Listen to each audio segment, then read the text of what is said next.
요즘이 혹시 연말은 이제 연말이라고 하기도 뭐하긴 하네요. 이제 마지막 날이니까요. 연말은 연말인가 봐요. 예, 우리 예린이가 좋아하는 엠넷 시상식도 끝났고요. 이제 또 어제 보니까 MBC 뭐 연기 대상 뭐 그런 시상식이 있지 않습니까? 이 한 해를 마무리할 때를 보면 이렇게 각 그 분야를 대표해서 그 분야를 이렇게 발전시킨 사람, 또 그 공로를 인정해서 이렇게 시상식을 하지 않습니까? 그러니까 어제 그 저녁에 MBC 연기대상이 있었던 것 같아요. 잠깐 이렇게 보니까. 우연히 잠깐 보게 되었는데, 그 연기대상을, 이 김상주 씨, 그런데 말입니다. 그 김상중 씨죠. 김상중 씨가 27년 만에 그 연기를 참 잘하는 배우 아니에요. 우리 되게 연기도 잘하고 지명도가 있는데 이상하게 상복은 없었어요. 그래서 27년 만에 처음으로 이렇게 순위 안에 드는 뭐 1, 2, 3등 안에 드는 그 중에서도 MBC 연기 대상을 받았습니다. 아마 기억에는 역적이라는 드라마로 받았던 것 같아요. 저는 역적이라는 드라마를 한 번도 못 봤는데, 그런데 그거보다 더 사람들의 시선을 끄고 또 인터넷에도 주목이 되던 뭐 이렇게 이게 뭐냐면 우리가 그 연기 대상을 수상한 김상중 씨보다 시상을 한 사람이 그 상을 주는 사람이 있잖아요.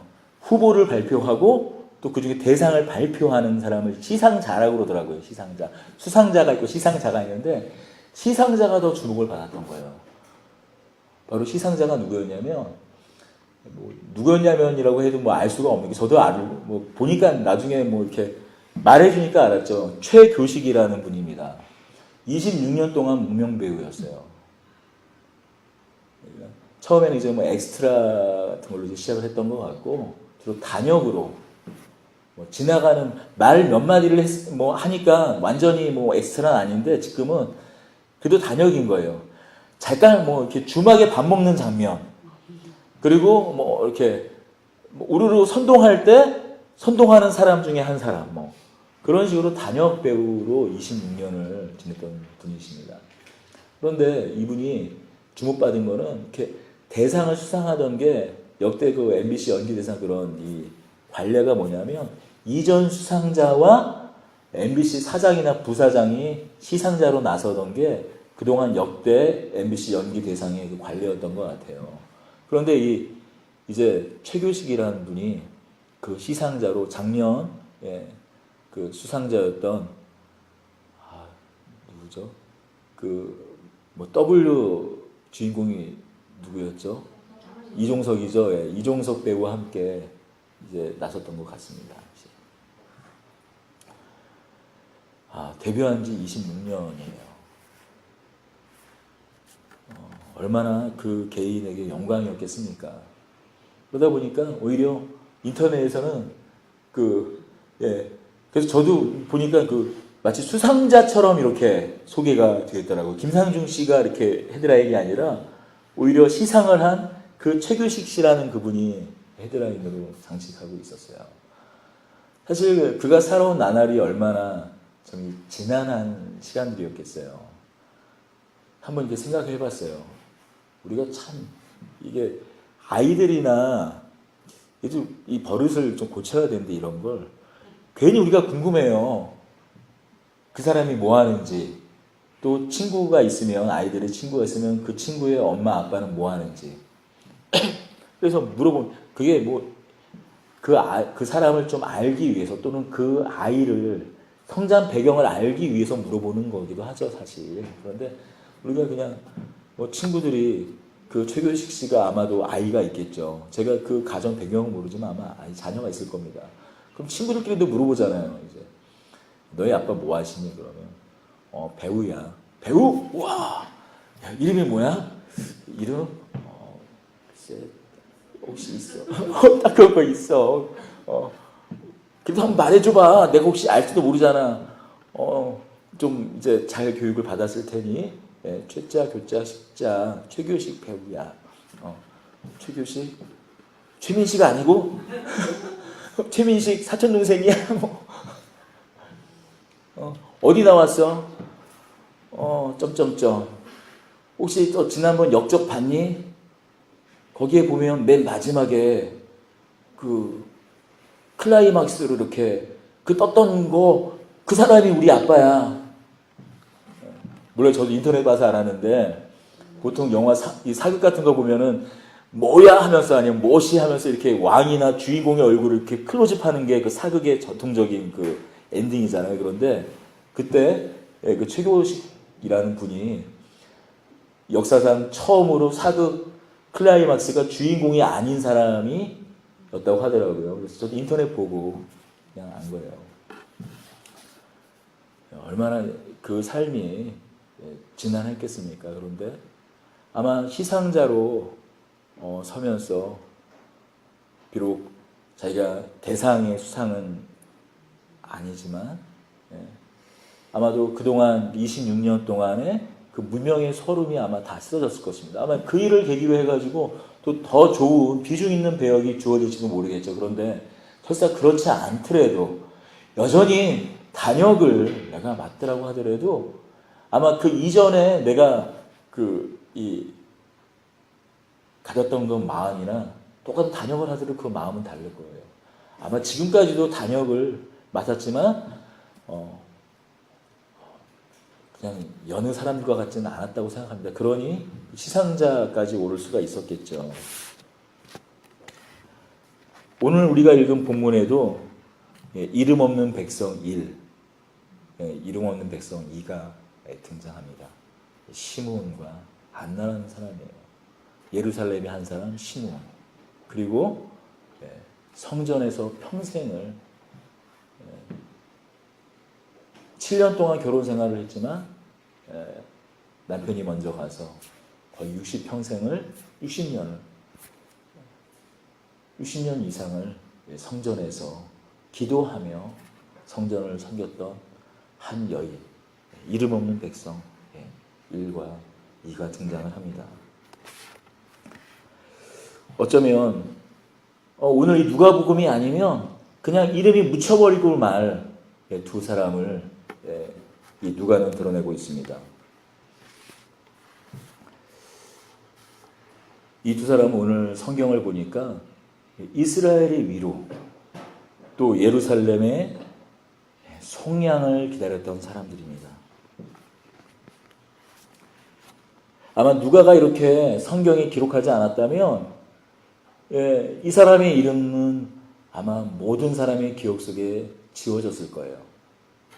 그리고 이 두 사람은 이렇게 성경에 등장하고 있지만 자신들의 찬양, 자신들의 고백이 성경에 사실 기록이 된 줄도 모르고 아마 하나님 품에 갔겠죠.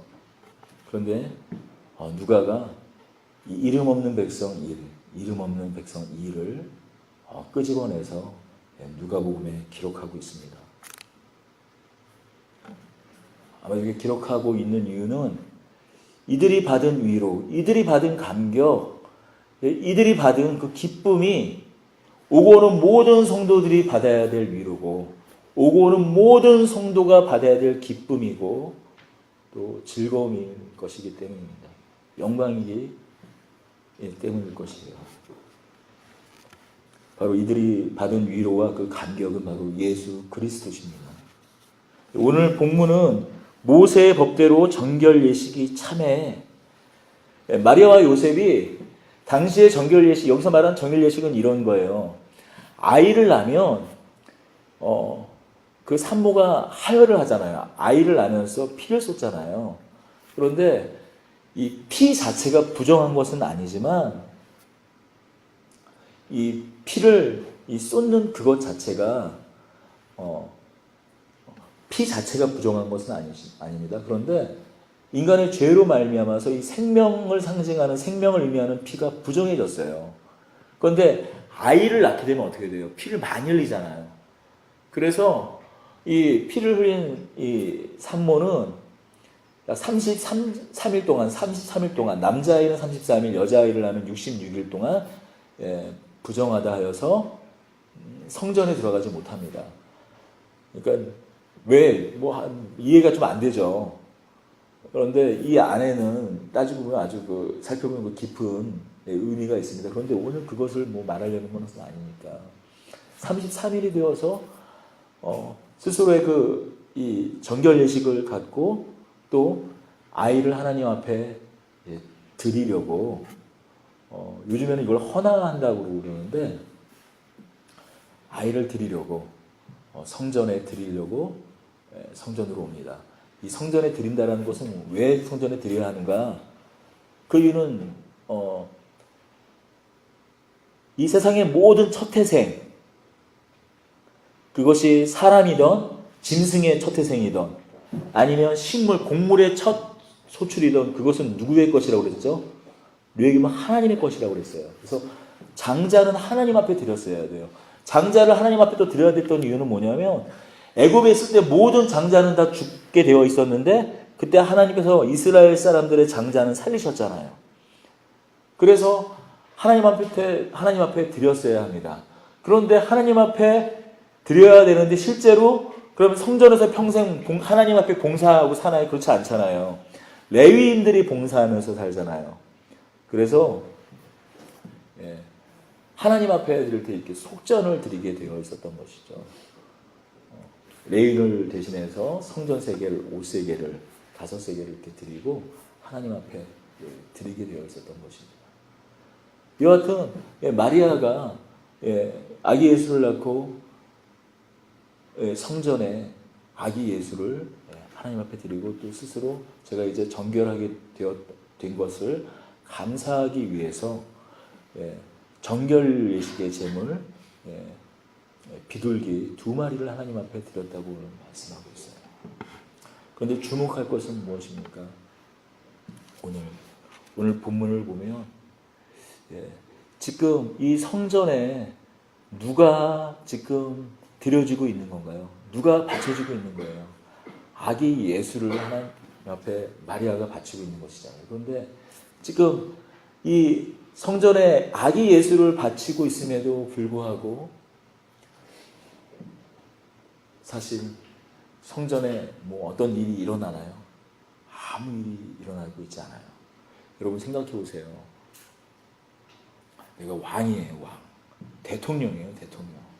대통령인데 대통령이 예를 들면 중앙정부청사, 세종정부청사에 이제 만약에 간다고 생각해 보세요.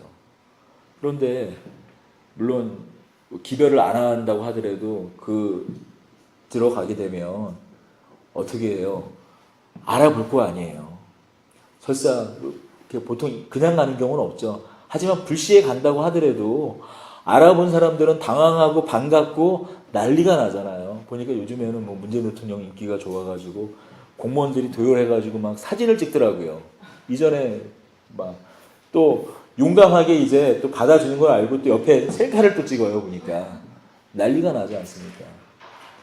그런데 예루살렘 그 성전의 주인이신 예수님, 하나님이 사실 들어가는데 아무 일 일어나지 않습니다.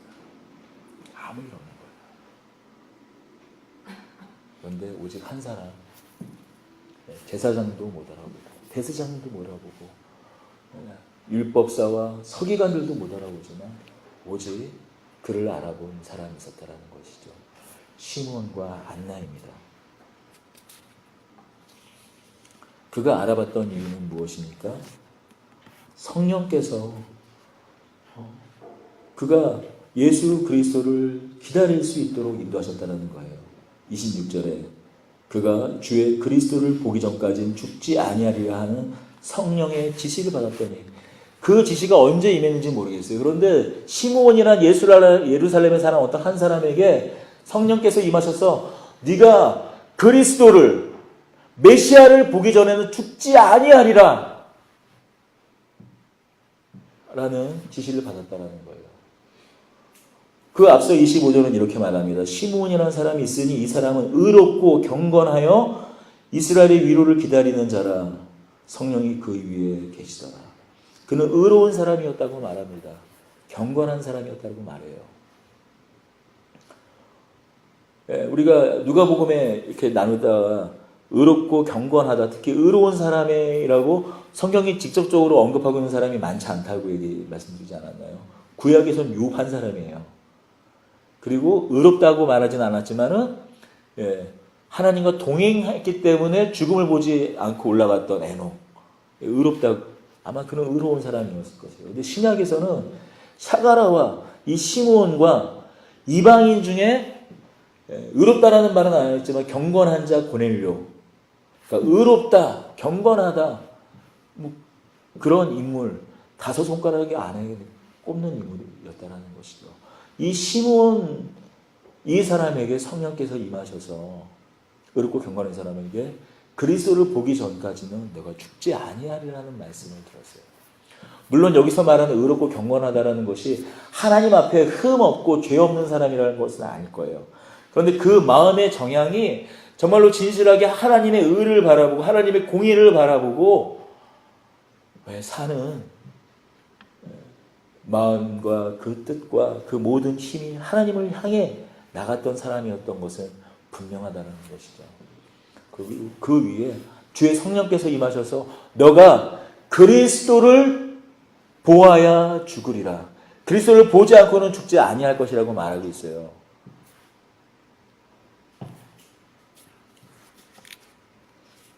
그런데 이 사람의 삶이 어땠을까 한번 생각을 한번 해봐요.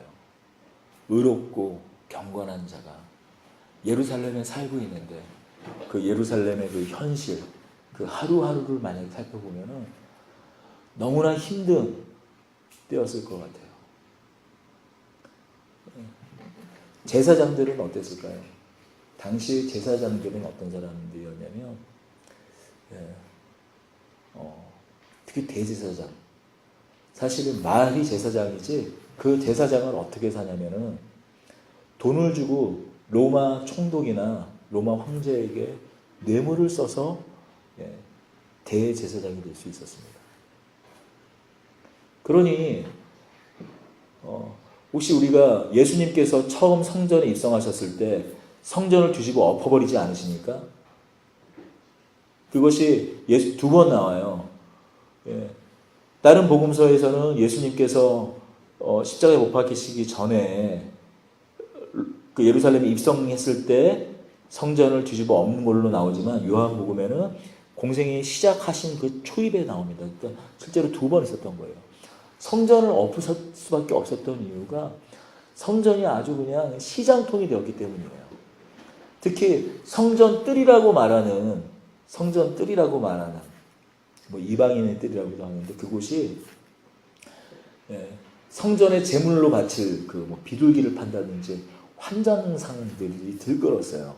왜냐하면 성전에 이런 그 뭐 정결례라든지 성전에 봉헌하기 위해서 사용되는 돈은 일반적인 돈을 쓸 수 있는 게 아니라 성전 세겔이라는 별도의 돈을 갖다가 하게 되어 있는데, 예를 들어서 뭐 성전 세겔 1세겔을 일반적인 화폐에 뭐 예를 들어서 2세겔에 살 수 있었다 그러면은 실제로 거기서 2세겔이 아니라 성전 세겔 1세겔은 뭐 4세겔이나 6세겔 막 그런 식으로 환전에 폭리를 취했다는 것이죠. 그런데 그런 환전상의 뒤를 누가 봐주냐면 뒷바가 누가 되면 대제사장이 봐줬던 거예요. 제사장 그 안에 있는. 더군다나 이 어떻게 해요? 이 성전에 올라가서 정결례를 갖다가 치르기 전에 또 목욕을 해야 되거든요.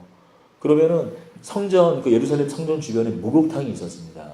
대중 목욕탕이 있었어요. 정결례식을 치르기 위한 목욕탕이 있었는데, 그런 목욕탕을 누가 소유하고 있었냐면은 제사장 가문이 소유하고 있던 거예요. 거기서 목욕 비용을 받았어요. 그러니까 뇌물을 바쳐서 대제사장 자리에 이르니까 어떻게 해요? 그 돈을 그 어떻게 다시 다시 벌어들이려면, 뇌물을 한 걸 다시 벌어들이려면 그런 식으로 성전을 자신의 이득과 이익을 위해서 사용했다는 것이죠. 예루살렘 성이 사실 거대한 시장통이 되어버리고 만 것입니다. 더군다나 1년에 3차례 어떻게 됩니까?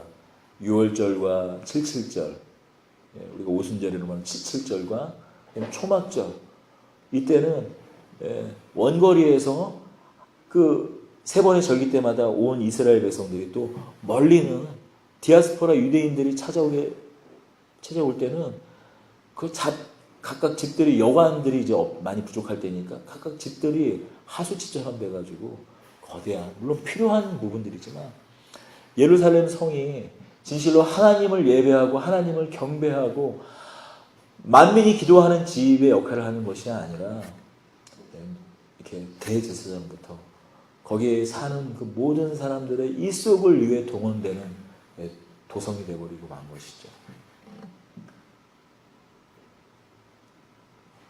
정말로 이스라엘이 가지고 있는 그 부르심, 그 역할은 그들이 잊어먹은 채 그 예루살렘은 그렇게 그냥 속절없이, 특히 또 로마 시대에는 로마의 식민지가 되어서 하나님 마음에도 잊혀져 버리고, 정말 종교인들이라고 말하는 그들 마음 가운데서도 그들의 부르심이 어떤 부르심인지 잊혀졌다라는 것이죠. 그때 그것을 아마 이 시몬과 같은 의인은 어땠을까요? 그런 예루살렘, 그런 이스라엘을 바라보면서 너무나 애통한 심정이었을 것입니다. 한번 생각해 보세요. 우리가 좀 의로운 사람들 있잖아요. 의로운 사람들. 회사 같은 데를 다니다 보면은, 얼마 전에도 그 모 자동차 회사에서 그 모 자동차 안에 있는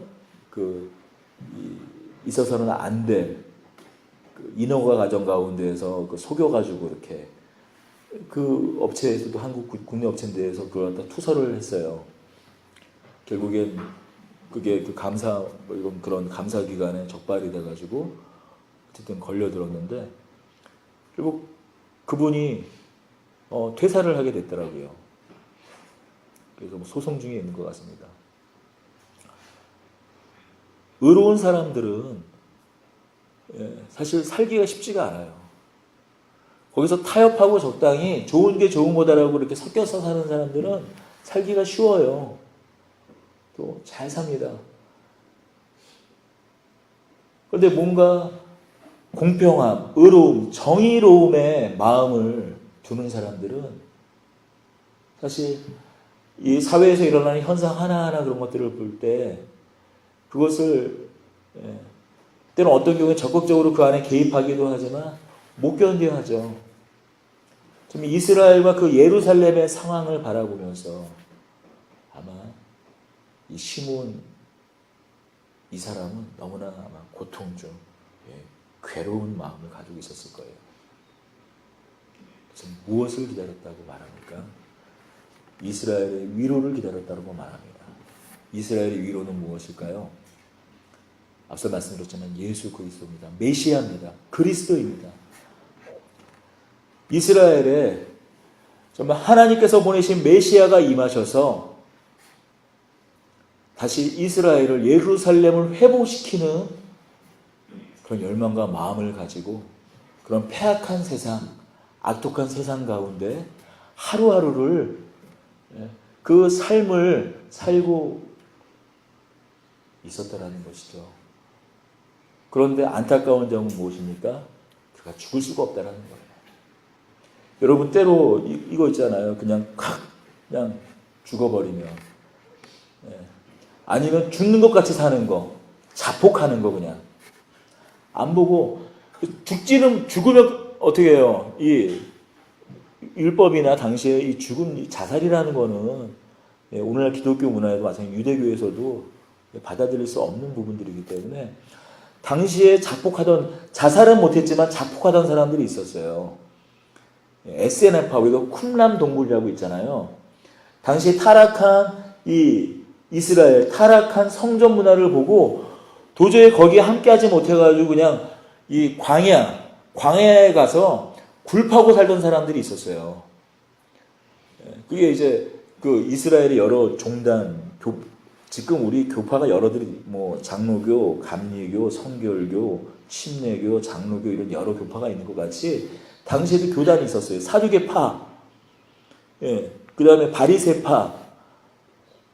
그리고 우리가 혹시 열심당 뭐 그런 사람, 그런 당도 있지만, 그다음에 SNF파가 있습니다. 이제 지금의 당시 예수님 당시의 그 성전은 이미 성전으로서의 기능이 끝났다 해서 불을 파고 별도의 공동체에서 예배를 드리며 예, 이렇게 경건하게 예, 금식하고 이렇게 소수의 까다로운 입교 절차로 그 공동체에 들어올 수 있고 그런 별도의 또 종단이 있었다는 것이죠. 근데 제가 표현을 자폭이라고 말한 거는 뭐냐면 어쨌든 그들이 그걸 그 안에서 거기서 그 더러워진 그 다음에 회파된 그 성전을 갖다가 다시 새롭게 하는 어떤 시도를 하지 않고 결국 그 일을 그냥 그만해버리고 마치 그냥 예, 요즘 같으면 그냥 머리 깎고 수도승처럼 살아버리는 그게 사실 실상은 자폭이라 할 수 있는 것이죠. 그런데 예루살렘에 끝까지 남으면서 자폭하지도 못하고 죽지도 못하고 그리스도를 기다리고 앙망했던 사람이 있다는 것입니다. 바로 시몬입니다. 그런데 어느 누구도 제사장도 서기관도 율법사도 아기 예수를 알아보지 못했지만 알아볼 수 없죠. 예수님이 혹시 제가 이렇게 말씀을 전하다 보니까 이렇게 말은 하지만 우리 안에 예수님이 정말 찾아오세요. 그러니까 알아볼 수 있을까요? 예수님이 나중에 재림할 때는 알아보죠. 알아볼 수밖에 없는 게 하늘에 별들이 쏟아지고 땅이 진동하고 천군 천사가 나팔을 불고 우리가 한 번도 들어보지 못했던 영광의 빛이 임하는데 어떻게 못 알아봐요. 그런데 예수님께서 말씀하셨잖아요. 혹시 작은 소자 하나를 네가 섬기면 나를 섬긴 거라고 말하는데 혹시 작은 소자의 모습으로 때로는 나그네의 모습으로 거지의 모습으로 연약한 우리의 모습으로 나타난다면 우리 뭐 못 알아보잖아요. 그래서 우리 외면하잖아요, 사실. 네. 제사장들이 알아봤겠어요, 아기 예수를. 그것도 아주 빈천한 정결 예식을 부자들은 뭐 양도 끌고 오고 소도 끌고 오고 소는 좀 뭐 힘들면은 염소 그런 것도 끌고 오고 오지만 비둘기 2마리 요셉과 그 아내 마리아는 가난해서 비둘기 2마리 정도를 겨우 바칠 수밖에 없는 형편이었는데 제사장 눈에 띄긴 했겠어요. 그 수많은 예배자 중에 수많은 그 정결 예식을 치르는 자 중에 알아보긴 했겠습니까? 시몬을 알아봤다는 것이죠. 시몬이 알아보고 그 위수로 이스라엘의 위로를 기다렸던 시몬이 찬양하고 찬송합니다. 주제여 이제는 말씀하신 대로 종을 편안하게 놓아주시는구나. 내 눈이 주의 구원을 보았사오니 이는 만민 앞에 예비하신 것이요 이방을 비추는 빛이요 주의 백성 이스라엘의 영광이니이다. 죽어도 여한이 없습니다. 아마 뭐 여기 나이는 안 나왔지만 아마 안나보다도 훨씬 나이가 많았을지도 모르겠어요. 죽지도 못하도록 기다렸던 그 예수 그리스도 메시아를 본 것입니다. 그리고 이 시몬의 이 찬송을 듣고 그의 부모가 그에 대한 말을 놀랍게 여기더라라고 말하고 있습니다. 왜 놀랍게 여기다라고 말하고 있을까요? 단지 어떻게 예수 그리스도를 이 아이가 메시아인 걸 어떻게 알아봤지 하며 놀랐을 수도 있겠지만 저는 좀 그거보다는 그가 찬송한 그 내용에 아마 놀랐지 않았을까 싶어요. 뭐라고 말씀합니까? 주제여 이제는 말씀하신 대로 종을 평안히 놓아주시는도다. 내 눈이 주의 구원을 보았사오니 이는 만민 앞에 예비하신 것이요 이방을 비추는 빛이요 주의 백성 이스라엘의 영광이니이다. 여러분 아마도 제 생각에는 이 요셉과 마리아도 이 아기 자신들이 낳은 아기 예수, 이 예수가 어느 정도의 메시아인지에 대한 어느 정도의 구원자로 오신 분인지에 대한 이해가 부족했던 것 같아요. 무슨 얘기냐면 앞서서 이 마리아의 창가를 보면 분명히 자기가 자기가 낳은 이 아이가 메시아인 걸 알고 있었어요. 이스라엘의 왕인 것. 이 다윗의 그 영광을 회복시킬 자인 것을 알고 있었어요. 그런데 아마도 그 정도 수준에서 크게 넘어가진 않았던 것 같아요.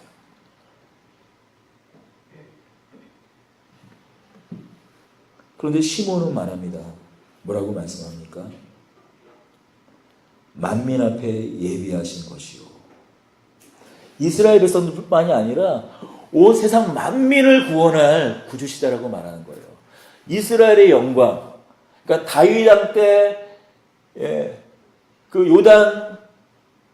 그 요단 서편부터 시작해서 요단 동편부터 브엘세바부터 북쪽으로는 단에서 남쪽으로는 브엘세바까지 멀리 한참 때에는 유브라데 그 강까지 이르렀던 그런 영광을 다시 회복하는 정도. 사실 이스라엘 백성들이 생각했던 메시아는 그런 메시아였었어요. 다윗 왕 때의 치세를 회복하고 그의 능력과 그의 권능으로는 모세의 권능, 그러니까 모세 플러스 다윗 정도 합쳐지면 생각했던 인물이 누구냐? 이스라엘 사람들이 생각했던 메시아였어요. 그런데 아마도 요셉과 마리아도 그 정도의 이해를 더 넘어가진 않았을 거라고 생각을 해요. 왜냐하면 예수님께서 공생의 사역을 하셨을 때 그 마리아와 그 자식들이 예수님을 대하는 태도라든지 무슨 말을 할 때 보면 이렇게 나오잖아요. 예루살렘으로 오십시오. 그러니까는 정말 누가 나의 뭐 부모고 형제고 하느냐 뭐 했을 때 그런 되게 그 특명스럽게 예수님께서 말씀하시잖아요.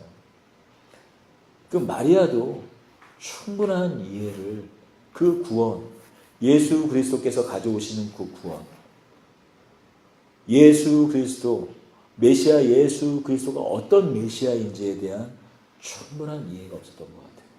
그러니 이 말에, 시므온의 말에 놀랍니다.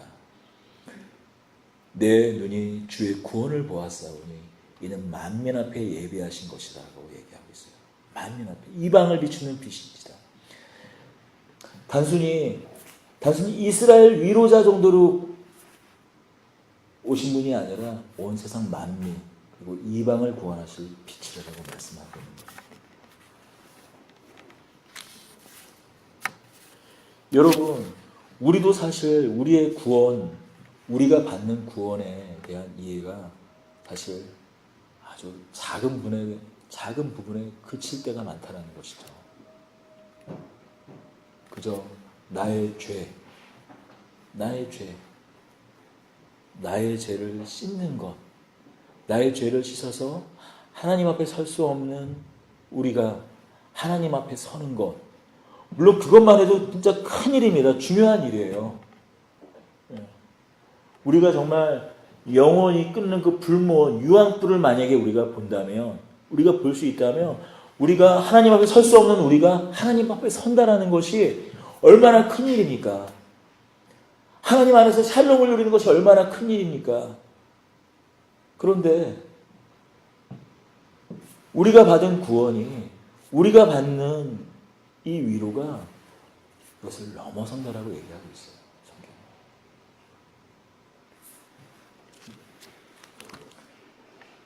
로마서 8장 한번 가보겠습니다. 로마서 8장입니다.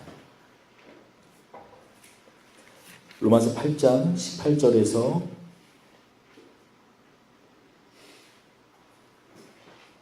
23절까지 우리 같이 읽겠습니다. 로마서 8장 18절에서 23절까지 말씀 같이 읽도록 하겠습니다. 생각하건대 현재의 고난은 장차 우리에게 나타날 영광과 비교할 수 없도다. 피조물이 고대하는 바는 하나님의 아들들이 나타나는 것이니 피조물이 허무한 데 굴복하는 것은 자기 뜻이 아니요 오직 굴복하게 하시는 이로 말미암으니라. 그 바라는 것은 피조물도 썩어짐의 종로로 탄 데서 해방되어 하나님의 자녀들의 영광의 자유에 이르는 것이라. 피조물이 다 이제까지 함께 탄식하며 함께 고통을 겪고 있는 것을 우리가 아느니라. 그뿐 아니라 또한 우리 곧 성령의 처음 익은 열매를 받은 우리까지도 속으로 탄식하며 양자될 것 우리 몸의 속량을 기다리느니라. 아멘. 여러분 뭐라고 말하고 있어요? 이 세상 피조물들이 탄식하고 있어요. 그리고 탄식하는데 무엇을 기다린다고요? 하나님의 아들들이 나타나서 지금까지 자신들이 굴복했던 것들에서 벗어나서 썩어짐의 종로로 타는 데서 해방되는 것을 원한다고 말하고 있어요. 여러분 하나님의 아들들이면 여기서 말하는 하나님의 아들들은 누굴 말할까요? 천사들을 말할까요? 예수님 딱 오직 그 한 분 하나님의 그 아들을 말할까요? 물론 하나님의 아들을 말하죠. 근데 누구요? 우리를 얘기하고 있는 거예요. 우리를 얘기하고 있어요. 우리가 구원받은 하나님의 자녀 하나님의 백성들이 나타나서 이 세상 아담과 하와 이래로 하나님으로부터 함께 끊어지고 고통받고 있는 이 세상이 신음하고 있는 온 세상 피조물들이 지금 썩어짐의 종로로 탄 데서 벗어나서 해방되기를 원한다고 말하고 있어요. 그런데 그 일이 어떻게 되느냐? 하나님의 아들들이 나타나야 되는 일이라는 거예요. 우리 한 사람 한 사람의 구원받는 것이 그저 우리 한 사람 한 사람이 지옥 가야 될 우리가 그냥 천당으로 천국으로 그냥 가는 것으로 끝나는 게 아니라 뭐예요? 이 세상을 썩어짐의 종로로 타고 있는 이 세상 만물을 하나님 앞으로 해방시키는 존재들이 함께 구원해내는 존재들이 우리의 역할이라는 거예요. 이게 실감이 나지가 않죠. 우리가 도대체 뭘 어떻게 할 수가 있는데. 여러분, 근데 분명한 건 한 가지는 무엇이냐면 우리가 하나님 앞에 온전히 변화된 한 사람이 세상을 바꾼다는 것이에요. 완전히 바꿀 수는 없지만 어느 한 사람의 하나님 앞에 정말 의롭게 되기를 경건하게 되기를 꿈꾸는 한 사람에 의해서 어떤 한 직장의 문화가 어떠한 분야의 그 문화가 바뀔 수 있다는 것이에요.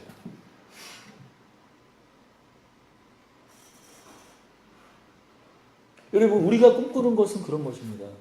우리가 한 사람 한 사람이 그저 지옥 갈 곳에서 그냥 천국 가는 것 그것으로만 우리가 부름받은 존재가 아니라 온 세상 피조물들이 썩어짐의 종로로 타는 데에서 해방되도록 하는데 우리가 부르심을 받았다라는 거예요.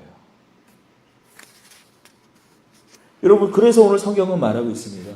그것이 우리가 그러한 부르심에 우리를 향하여서 뭐라고 말하냐면 이 로마서의 본문은 그 바라는 것은 피조물이 썩어짐의 종로로 탄 데서 해방되어 하나님의 자녀들의 영광의 자유라고 말하고 있어요. 여러분 자유는 무엇입니까? 우리가 자유하면 떠오르는 것이 뭐예요? 내 마음대로 하는 것, 방종 그런 것이 자유일까요? 물론 우리가 내 마음대로 할 수 있으면 뭐 자유롭다고 하죠. 그런데 우리가 진정으로 생각해 보면 자유라는 것 그 안에 담겨져 있는 것이 뭔가요? 책임이 뒤따르잖아요. 책임, 자유 안에 내가 이것도 할 수 있지만 이것도 할 수 있는 것, 내가 자유롭게 선택할 수 있는 것 안에 그에 뒤따르는 책임이라는 것이 있잖아요. 우리가 하나님 앞에서 죄의 종되었다가 이제 자유자로 된 우리가 이전과 같이 그건 죄악 가운데서 살아가는 그런 존재로 여전히 내가 이제 구원받았으니까 다시 내 맘대로 살았으니 이제 일주일 내내 죄 짓다가 다시 주일 앞에 나와서 이 이태리 타올로 때를 밀듯이 하나님 앞에 나와 예배하는 것이 아니라 죄와 싸우고 여러 선택의 기로 앞에서 싸우다가 지치고 때론 폐장면처럼 이 주일 앞에 나오지만 하나님 앞에 나오지만 우리가 우리의 상처받은 심령, 우리의 자유, 우리의 복된 지위를 우리가 지키며 살아가다가 하나님 앞에 나오는 이것이 무엇입니까?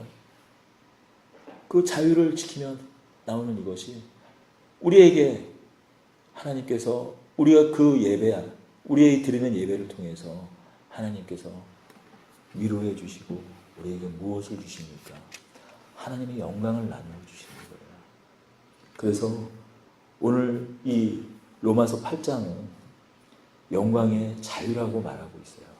그 영광 가운데, 이 자유 가운데, 우리가 하나님의 백성으로 누리는 이 자유 가운데 하나님의 영광을 주실 것이라고, 영광을 담아내신다고, 영광의 자유라고 말하고 있어요.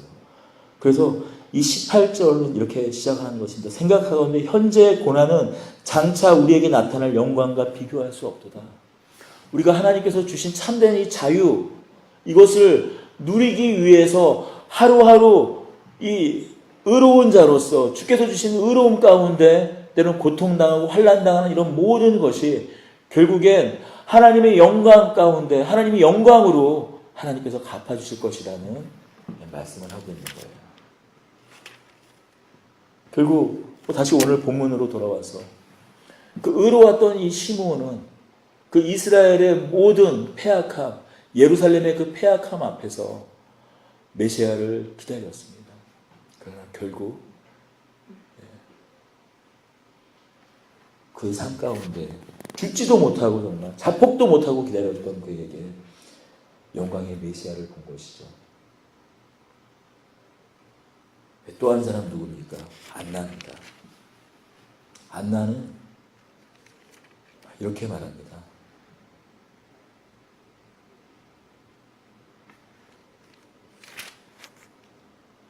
또 아셀지파 비누엘 딸 안나라는 선지자가 있어 나이가 매우 많았더라. 그가 결혼한 후 7해 동안 남편과 함께 살다가 과부가 되고 80세가 되었더라. 이 사람이 성전을 떠나지 아니하고 주야로 금식하며 기도함으로 섬기더니 마침 이때에 나와서 하나님께 감사하고 예루살렘의 속량을 바라는 모든 사람에게 그에 대하여 말하니라. 예루살렘의 속량에 대하여 말하고 있습니다. 예루살렘의 속량. 예루살렘의 속량. 예전 개역 한글에서는 예루살렘의 구원이라고, 예루살렘의 구속이라고 말하고 있어요. 근데 예루살렘은 이미 구속받은 곳 아닌가요? 예루살렘은 이미 속량받은 곳 아닌가요? 예루살렘은 이미 가나안을 갖다가 정복하게 하신 이 유다 백성들을 통하여서 이미 속량을 시킨 곳 아닌가요? 구속함을 받은 곳 아닌가요? 그런데 왜 그곳이 구속함을 받 필요한 곳이고 속량이 필요한 것이죠? 구속함, 속량은 돈을 주고 되사다, 돈을 주고 산다라는 의미예요. 왜 이미 값을 치르고 사신 가나안의 그 여부수 족속의 땅이었던 그곳을 하나님께서 이스라엘 백성들을 통하여 유다 백성을 통하여서 그곳을 이미 취했음에도 불구하고 속량이 필요한 곳이라고 말했을까요? 이스라엘의 백성들의 부르심이 어떤 부르심이라고 말했습니까? 제사장으로서의 부르심이에요. 이 세상 사람들을 하나님 앞으로 인도하는 부르심이었다는 것이죠. 마치 레위인들이 장자들, 이스라엘 백성들을 이스라엘 백성, 장자 첫 태생을 대신하여서 하나님 앞에 바쳐졌듯이 이 예루살렘은 세상 모든 열방 가운데 하나님 앞에 대신하여 바쳐진 곳이었다는 것이죠. 근데 그들이 역할을 못하고 있죠. 그들 세상 세계가 다 내게, 세상이 다 세계가 다 내게 속하였나니 너희는 내 소유가 되겠고 너희는 나에 대하여 제사장 나라가 될 것이라고 말하는 이 부르심, 그 부르심을 못하고 있는 것이죠. 그래서 그곳으로 예수께서 오고 계시는 거죠. 아기 예수께서 오고 계시는 것입니다. 오늘 이 누가복음에 이 정결례까지 기록이 되었지만 드러나지 않고 있는 대목이 바로 그것입니다. 원래 레위인을 제외하고는 모든 이스라엘 백성들은 하나님 앞에 그 정결례식을 치를 때 속전을 치르게 되어 있어요. 레위 백성들을 레위 지파 사람들을 제외하고는 속전을 치르게 돼 있어요. 그런데 이 율법을 분명히 잘 알고 있고 기록하고 있는 지금 누가는 이 마리아가 또 요셉이 정결례를 치르려고 비둘기 2마리를 하나님 앞에 드렸다고 말을 하고 있지만 그 속전을 드리고 있다고는 얘기를 안 하고 있습니다. 레위 지파가 빼놓은 레위 지파를 제외하고는 모든 지파들이 모든 사람들이 다 속전을 드리게 되어 있는 거예요. 그런데 예수 그리스도께서는 속전을 드리지 않으셨습니다. 레위인이 아님에도 불구하고 어떻게 해요? 왜 드리지 않았을까요? 바로 제 기능, 제사장의 기능, 제사장적 기능을 감당하고 있지 못하는 예루살렘을 대신하여 예수 그리스도께서 하나님 앞에 바쳐졌기 때문입니다. 그래서 말하는 것입니다. 이 안나는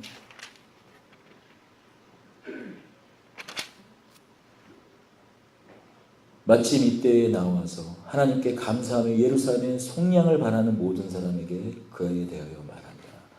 이 아이는 예루살렘을 속량할 자라고 또 안나는 말하고 있는 거예요. 30절이죠. 38절이죠. 마침 이때에 나와서 하나님께 감사하고 예루살렘의 속량을 바라는 모든 사람에게 그에 대하여 말한다. 여러분이 안나는 그 결혼 생활 7년을 하고 이제 과부가 되어서 오늘 성경에는 본인이 84세가 되었더라. 아마도 15에서 17살에 결혼을 했다면 한 24살쯤에 과부가 됐다라는 것이고 84세니까 60년 당시의 관례로 따지면 14세에서 17세 정도면 여성은 결혼을 했으니까요. 지금 24, 25쯤 만약에 남편이 들었다면 지금 60년을 성전에서 기도하며 금식하며 예루살렘의 속량할 자, 예루살렘을 속량할 자를 기다리고 있는 거예요. 여러분, 우리도 기다리고 있는 사람들입니다. 우리도 여전히 기다리고 있죠. 우리는 그런데 더 끔찍히 기다리고 있어요. 사실 저는 이 시몬보다 이 안나보다도 더 우리가 대단하다고 생각해요. 우리는 몇 년을 기다리고 있는 사람들인가요? 2000년을 기다리고 있는 거예요. 2000년. 2017년 요즘 역법으로 제대로 계산해 보면은 BC 6년 정도 실제로 예수님이 태어나셨으니까 2020년 이상을 기다리고 있는 사람들이에요. 오고는 역사 속에서 언제 오실지.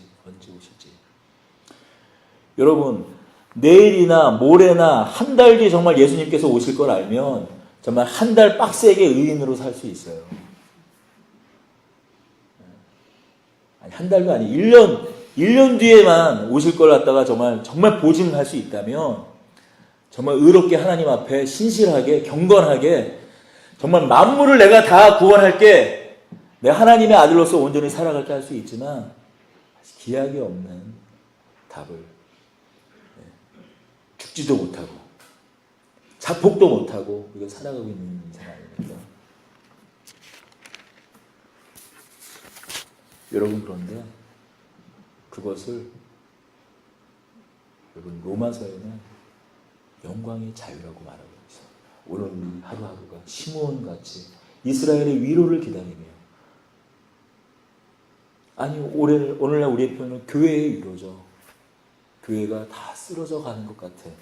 한국 교회가 다 쓰러져 가는 것 같은 이때에 정말 교회의 위로를 기다리며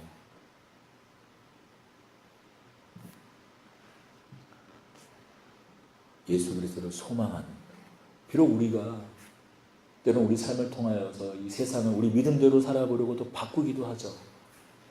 그러나 또 우리는 알고 있습니다. 예수님께서 이 땅 가운데 오실 때야, 다시 예수 그리스도 재림하실 때야 비로소 이 땅 가운데 참된 하나님 나라가, 또 이미 하나님 나라가 시작되었지만 예수님께서 이 땅 가운데 오심으로 인하여서 이미 2000년 전에 역사 가운데 하나님 나라가 시작되었지만 그러나 예수를 속해서 이 땅에 다시 오신 그때야 비로소 우리의 애곡함, 우리의 슬픔, 우리의 애통한 그런 모든 것이 사라질 것이라는 걸 우리는 아는 사람들이죠. 언제 오실지도 모르고 언제 우리 진정한 위로를 우리가 받을지도 모름에도 불구하고 오늘 하루하루를 살아가는 것 그것을 하나님께서는 영광이라고 말하고 있습니다. 성경은 또 어느 곳에 이렇게 말하지 않습니까?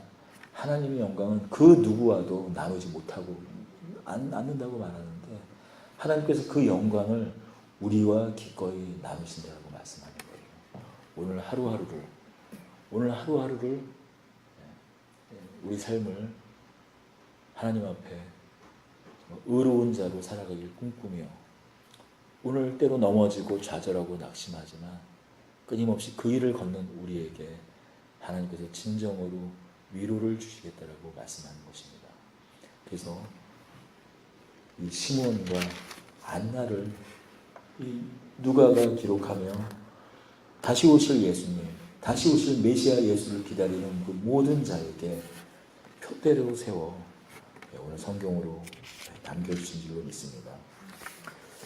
올 한 해가 다 지나갔습니다. 여러분 우리 올 한 해를 뒤돌아보면 우리 기대에 못 미치는 것도 있을 것 같아요. 각각 그 삶의 각 부분에서 또 원하는 소망 중에 또 못 이룬 부분도 있을 것이에요. 근데 분명히 기억할 것은 우리의 진정한 위로는 예수 그리스도시라는 것. 참 우리가 참 보잘것없고 우리가 생각하는 것이 참 어떻게 보면 제가 이 교회를 개척할 때 어쨌든 뭐 집을 정리하고 처음 막 이 주변에 집들을 갖다가 이렇게 봤어요. 근데 이 집을 정리하고 원래 수원에 살던 집을 정리하고 이사를 가려니까 와 식구는 6명이고 책 아시잖아요. 책만 한 트럭인데 책 다 버려야 되나? 책 욕심은 있어도 어떻게 살지? 정말 그래서 정말 교회에서 스티로폼 깔고 살려고 정말 생각을 했잖아요. 옥상이 있으면 옥상에 텐트 치고 살아야 되나? 그런데 하나님께서 감사하게 저희 가족이 이렇게 머물 수 있는 곳을 이렇게 주셨어요. 너무나 좋았죠. 그 다음에 그 전에 살던 곳은 수원인데 중앙난방인데 중앙난방이 추워요. 좀만 세게 틀면은 천문학적인 금액으로 나와요 또. 그러니까 항상 그 줄여가지고 매일매일 메탈을 확인하면서 이렇게 살았습니다.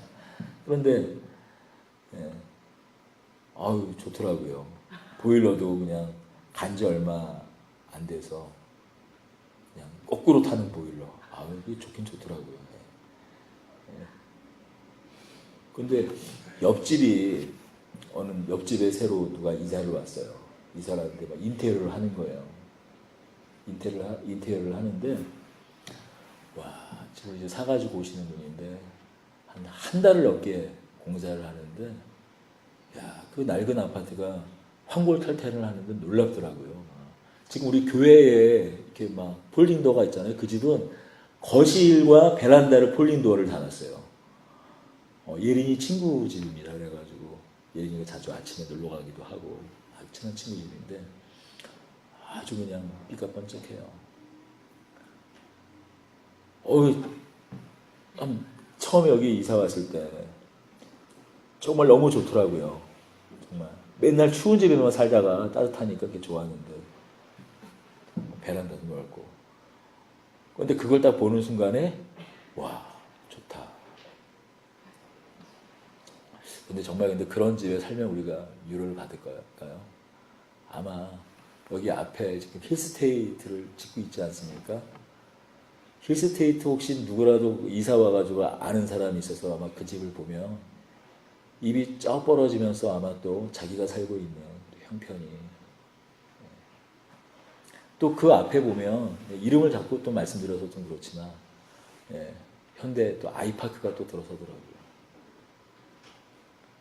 아마 힐스테이트가 더 좋은 될 것 같아요. 나중에는 짓는 집들이 더 좋잖아요.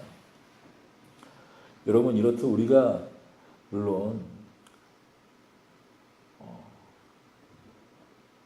우리가 사는 형편들이 우리에게 분명한 위로를 주는 것은 분명하지만, 우리가 궁극적으로 이 땅에서 누리는 것이 우리의 진정한 위로가 되어주는가 생각해 보면 그렇지 않다라는 것이죠.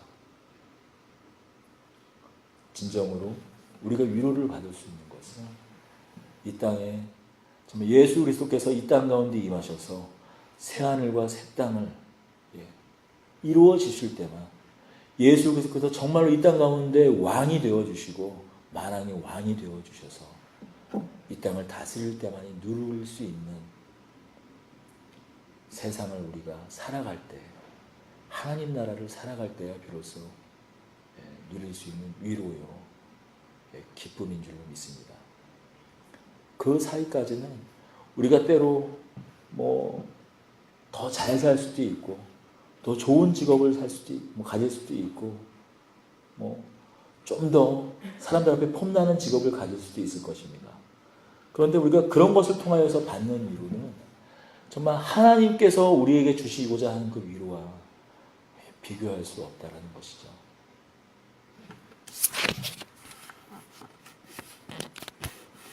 아마도 우리가 2018년 한 해